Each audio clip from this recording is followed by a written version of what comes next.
In the entire universe, the two greatest scientific mysteries are, first of all, the origin of the universe itself, and second of all, the origin of intelligence. Believe it or not, sitting on our shoulders is the most complex object that Mother Nature has created in the known universe. You have to go at least 24 trillion miles to the nearest star to find a planet that may have life and may have intelligence. And yet our brain only consumes about 20-30 watts of power, and yet it performs calculations better than any large supercomputer.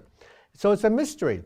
How is the brain wired up? And if we can figure that out, what can we do with it to enhance our mental capabilities?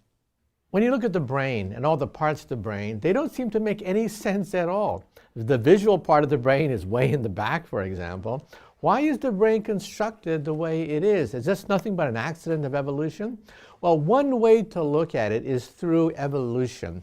That is, the back of the brain is the so-called reptilian brain, the most ancient, primitive part of the brain that governs balance, territoriality, mating. And so the very back of the brain is also the kind of brain that you find in reptiles. And when I was a child, I would go to the science museum and look at the snakes sometimes, and they would stare back at me. And I would wonder, what are they thinking about? Well, I think now I know. What they're thinking about was, is this person lunch? Then we have the center part of the brain going forward, and that's the so-called monkey brain, the mammalian brain, the brain of emotions, the brain of social hierarchies. And then finally, the front of the brain is the human brain, especially the prefrontal cortex. This is where rational thinking is. And when you ask yourself a question, where am I anyway? The answer is right behind your forehead. That's where you really are. Well, I have a theory of consciousness which tries to wrap it all up together. There have been about 20,000 or so papers written about consciousness and no consensus. Never in the history of science have so many people devoted so much time to produce so little. Well, I'm a physicist, and when we physicists look at a mysterious object, the first thing we try to do is to create a model of this object in space. And then we hit the play button and run it forward in time.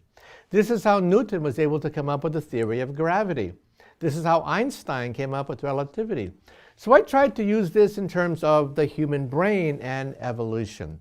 So what I'm saying is I have a new theory of consciousness based on evolution. And that is, consciousness is the number of feedback loops required to create a model of your position in space with relationship to other organisms, and finally in relationship to time.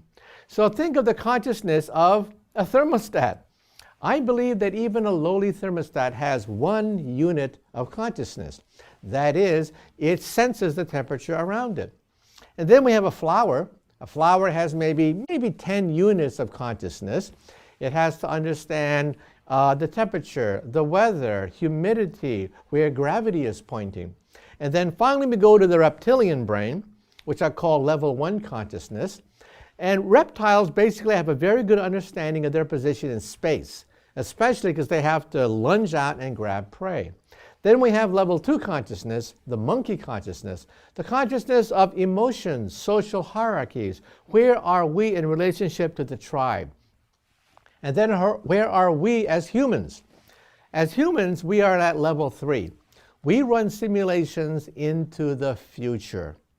Animals apparently don't do this. They don't plan to hibernate. They don't plan the next day's agenda.